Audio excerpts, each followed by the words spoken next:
Thank you very much for joining me again on the Marketplace and welcome back. Now to the very first story where the Private Enterprise Federation PEF is pushing for a review in the formula for determining interest rates to give real meaning to the significant drop in the policy rate. The Bank of Ghana yesterday announced its reduction in the key lending rates to commercial banks by some 200 basis points, the biggest drop since December 2006. The Bank of Ghana attributes the reduction to the positive economic outlook for the country. But President of the Federation, Nana Osei Bonsu, says this cut might not get the desired impact if the necessary changes are not made to the formula. We want to see what the template is and how it's been reviewed. My understanding it's been reviewed, a new formula is coming into place, and we want to take a look at what the formula is and possibly influence how it's going to make maybe influence or impact on the charges, interest rate charged by the bank. The banks also are business people. They also, it's not their money. The money that they hold in trust for additional responsibility to the depositors. So they cannot rock the boat because this is what you promised the people 90 days ago. Now, the changes today, you cannot react to the changes today until at the end of the 90-day period, then you can react to it. There's always a lag in the reaction to the development. So yes, there should be, and we support the fact that interest rates should be coming down. But my point and the main point of private sector business is that there must be alternative sources of financing other than credit in our system. Meanwhile, the Bank of Ghana is expected to announce a new minimum capital requirement for commercial banks in the country. The bank is going ahead to make this announcement after what it described as an extensive discussion with all the players in the industry. Raymond Amanfo is head of banking supervision at the Bank of Ghana. I think we've gone a very long way. We've had discussions with our management, we have discussions with the minister on the way forward for the capital. What we are now left is an announcement to be made, and then the modalities for meeting the capital. Right. And I'm very optimistic that we may have it quite very soon. And we have engaged the banks, we are still engaging the banks. But what that economic capital essentially means is that if you are going to go beyond, once the single obligor issue is a thing of the past now, then if you want to do something that is relatively bigger than your net worth can hold, it means that that transaction must be supported by additional capital. Okay. So the issue of the minimum capital, one, will cut across all banks. But then the economic capital then will be a top, let's say, an additional capital depending on each bank's risk appetite.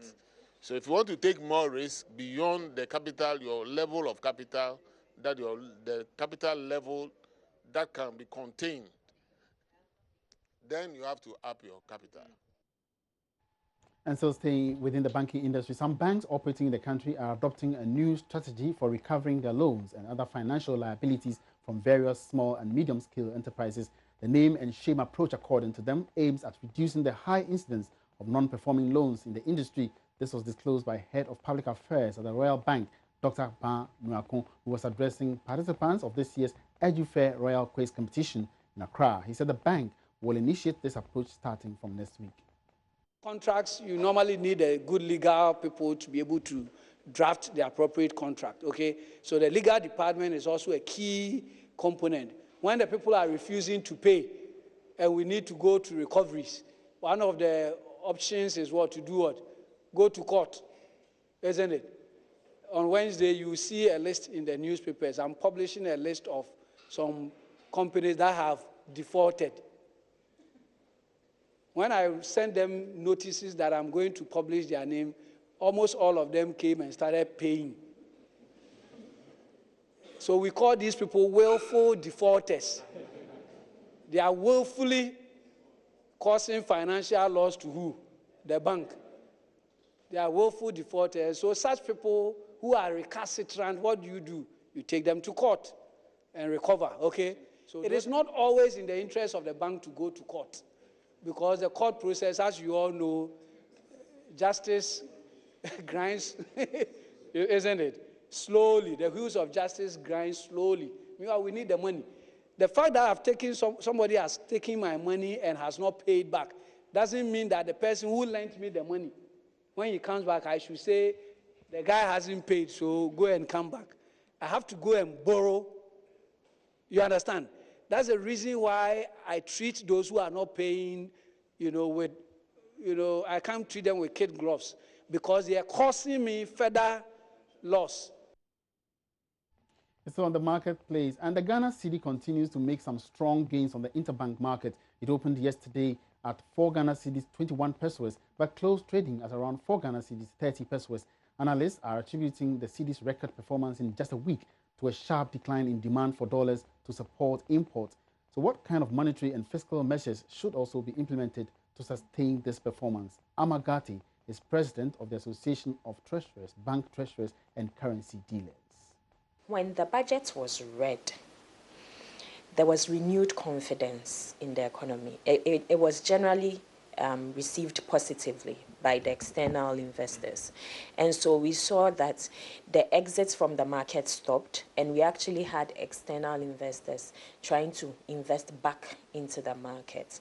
If my memory serves me right, the last 3-year bond had over about 46% participation from external investors.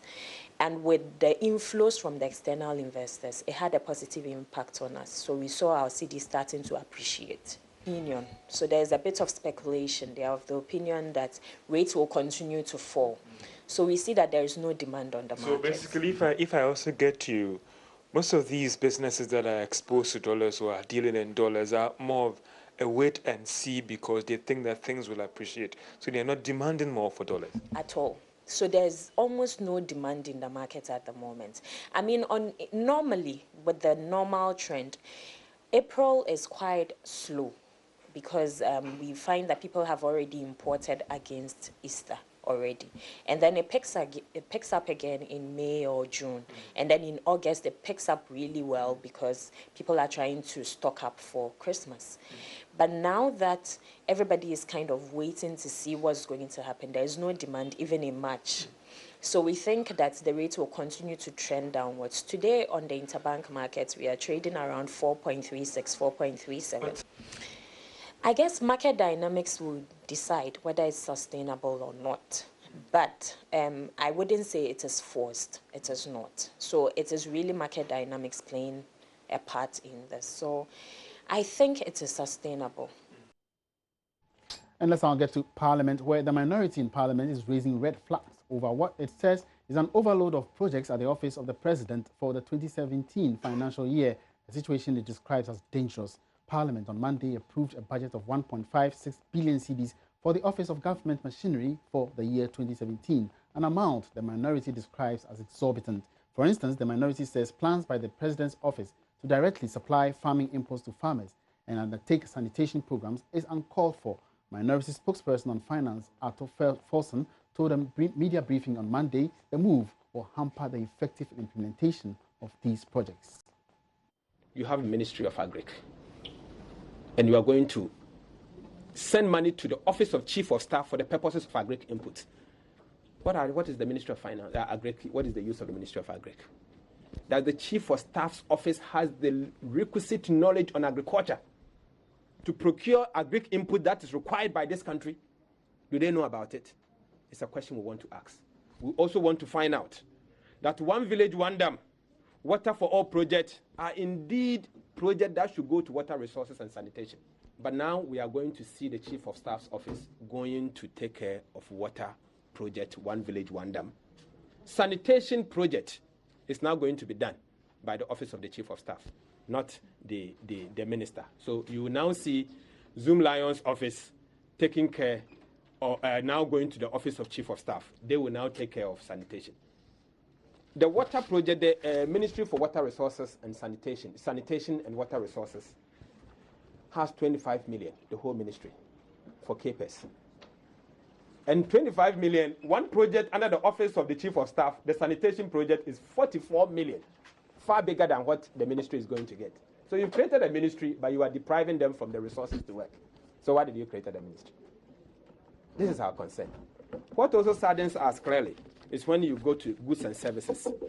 An amount of 132 million Ghana cedis has been allocated to the Office of the Chief of Staff. 132 million Ghana cedis. What are they doing at the Office of the Chief of Staff?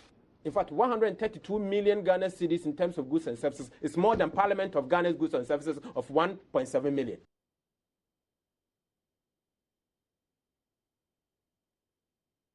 The former Deputy Finance Minister also claims the budget estimates approved on Monday show government broke its promises to allocate $1 million to each constituency to help facilitate development. We are seeing something very interesting in the budget statement. What we've seen clearly is a departure of what the narratives of the budget statement talked about and what is in during the budget narrative, during the reading of the budget statement. The minister was very emphatic that they are going to start certain infrastructure projects. In fact, if you look at the budget statement, paragraph 20, page 3, let me read. Mr. Speaker, the 2017 budget was set in motion the following key policy priorities and flagship projects. It goes further to say that 1, establishment of the Infrastructure for Poverty Eradication Project, IPEP. So this is their umbrella project. It goes further to say that out of that, $1 million will be given to each constituency for the purposes of eradicating poverty. It goes further to say that they will implement one district, one factory program and said that they will establish the Zongo Development Fund. What we have seen in the budget statement, particularly the estimate, is simple. They have allocated an amount of 992 million Ghana cedis. They claim that it is equivalent of $1 million for each constituency. What we are saying is that even if you decide to take the end period exchange rate of 4.181, charitable enough, as of December 31st, 2016, the exchange rate to the dollar was 4.181. So if we decide to take that one and multiply it by $275 million, it doesn't give you 992 million Ghana cedis. It gives you in excess of 1 billion Ghana cedis. In fact, about 1.2 billion.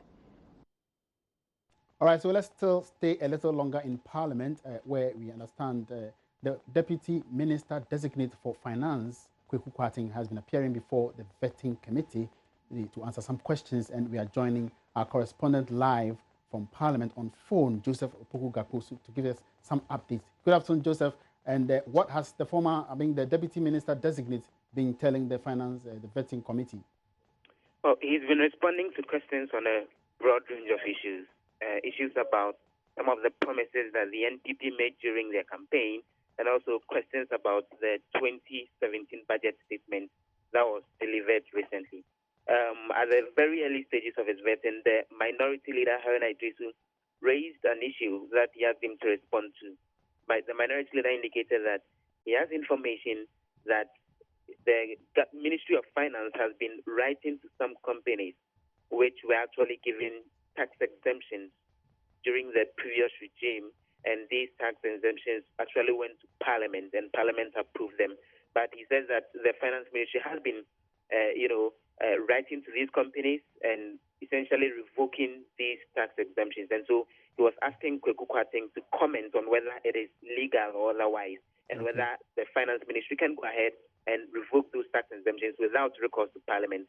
Kweku Kwarteng indicated that this is something that he's aware of, and he knows that it's being done to regularize the tax system in the country. But the minority leader tried to ask him further about whether he thinks it's legal or not. But the chairman of the Appointments Committee, Joe Osei-Owusu, indicated that this is a legal opinion issue, and so if he has concerns about that, he should probably summon the finance minister himself to the floor to respond to questions on that. But there have been other questions to the Honorable Kweku Kwarteng seeking justifications for some of the issues that came up in the budget. There were questions about what he thinks should be done in terms of helping deal with the country's debt stock, which, the minority had indicated that, as far as the current budget is concerned, government plans to borrow as much as 13 billion, and whether this may end up ballooning the debt stock. Kweku Kwarteng indicated that it's all about proper management, and even if they go ahead and borrow, if he admits that that is figure that they plan to borrow, it's all about proper management of the debt stock, and they would ensure that things play out well. But the final bit, there have been questions to him about claims that he's been, in quotes, bastardizing the Bank of Ghana and the Ghana Statistical Service in terms of some comments that he has passed in the past about them, and claimed that they weren't credible institutions enough. And the minority members of the Appointments Committee have been asking him whether he stands by some of those comments that he passed about the Bank of Ghana and also the Ghana Statistical Service. Kwaku Kwarteng responded indicating that these are comments that he passed specifically on some of the data that they had turned out in the past. And so he didn't create the impression that the organizations themselves were bad institutions. So he hopes to work with them now that he's a Deputy Finance Minister designate, and even when he's approved by the House General. All right, so before you go, what did he have to say about the alleged missing 7 billion cedis from the budget as claimed by the majority, and which the minority has also denied? Well, he indicated that this is something that they discovered even after that they took over power, and indicated that they were expecting that when it comes to the debts that government owes and the various expenditures that have been made, they were supposed to be captured in the GIFMIX system, what they call the GIFMIX system. And so that's where all of that data is supposed to be. But they realized that with regards to that particular 7 billion, it wasn't captured in the system, which was how come they describe it as expenditure that was being hidden, an expenditure that wasn't really captured in the system. But he says that now that they've discovered it, efforts are ongoing to help you with all the associated debts that resulted as a result of that particular expenditure. All right. Thank you very much, Joseph Opoku Gakpo, our parliamentary correspondent, who brought us up to speed with the current development before the vetting committee in Parliament. Moving on, startup businesses would, from next year, be relieved of taxes for at least 1 year. This, according to government, is part of plans to encourage the establishment of a new businesses to drive its job creation agenda. Now, the Minister for Investment and Business Development, Ibrahim Mohammed Awal, revealed this to Joy Business at a breakfast meeting organized by the India High Commission at the World Trade Center here in Accra.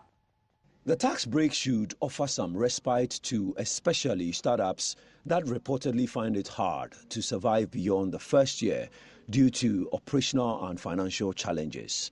The Minister for Investment and Business Development, Ibrahim Mohammed Awal, said beneficiary entrepreneurs would be expected to plow back the savings made into their businesses for growth. The government plans to have a 1-year regulatory tax breaks for startups. Very important. We want to have a 1-year regulatory break for startups. We don't want them to just start, we want them to endure.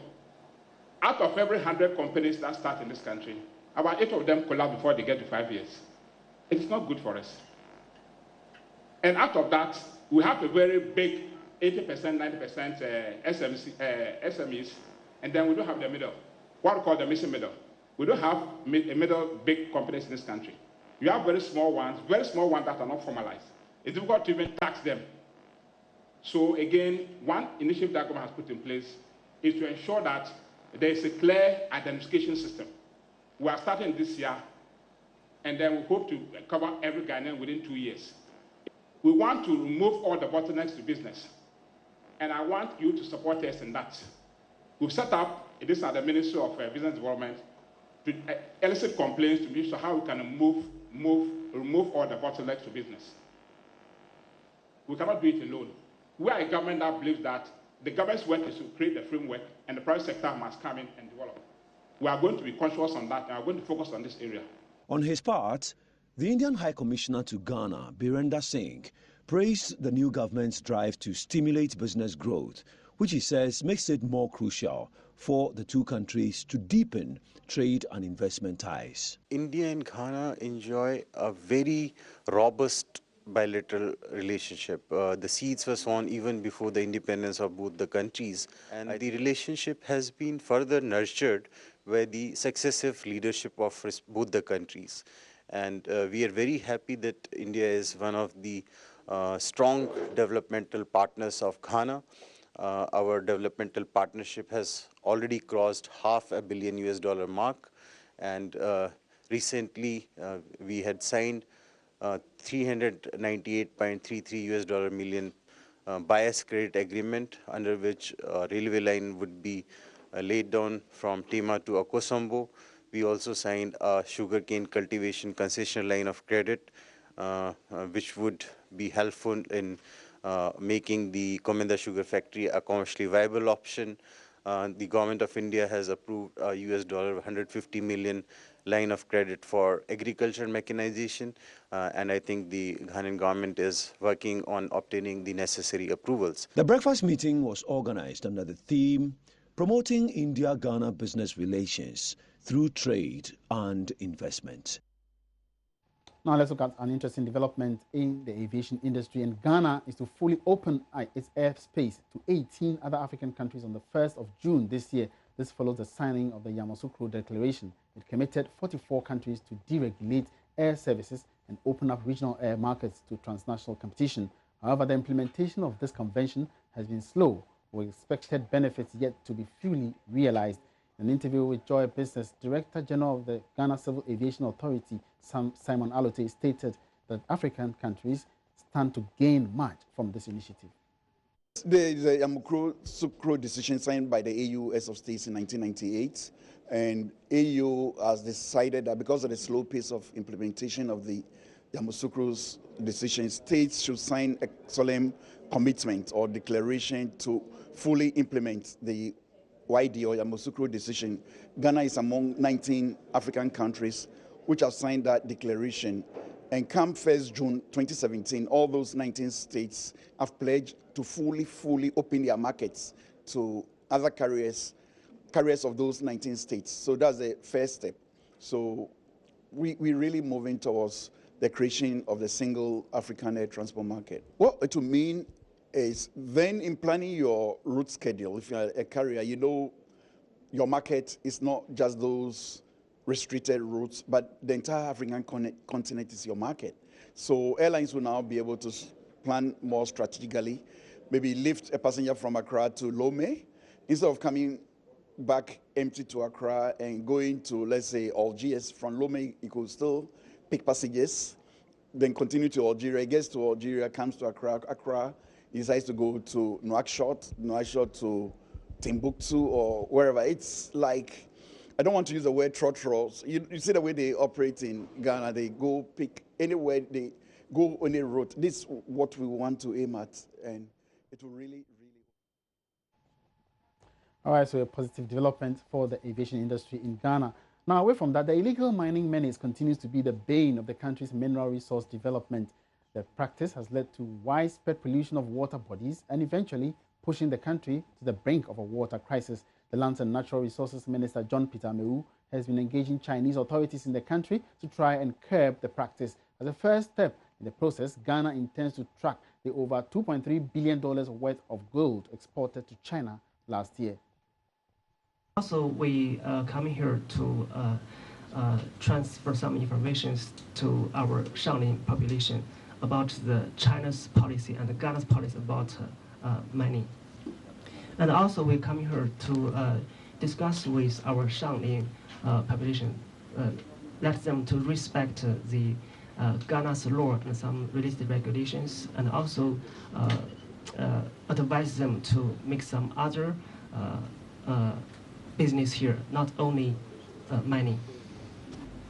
So I'm very appreciative for the minister to give us this opportunity to we have a meeting here to discuss how to solve these problems. And also, I hope by this meeting, by this meeting, the minister can give us some latest information or policies about Ghana government to treat the deal with the mining business. So I hope our Shaolin miners here to make cooperation with local Ghananese to operation legally.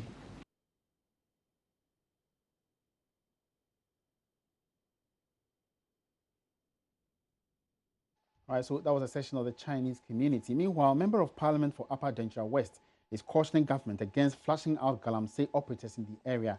His area is one of the worst affected areas in the central region where land, rivers and water bodies have been destroyed. He says the action has a lot of security implications for the people in his area, as that remains the only source of livelihood for the people. Water bodies, arable lands and forest reserves have been destroyed by activities of illegal miners and in some cases small and large-scale miners. With the use of very sophisticated equipment and poisonous chemicals such as mercury, illegal miners have completely destroyed the environment. The situation, which is currently out of control, has sparked a national conversation, with many calling for a complete ban on mining. The Lands and Natural Resources Minister John Peter Amewu says there won't be an outright ban on mining, but instead they will streamline operations through the introduction of middle-scale mining. Comparatively, we will agree that the large-scale miners, though they are also destroying the environment, not on a vast scale as what we are witnessing. The mid-tier, what it seems to do is that it will be properly regulated.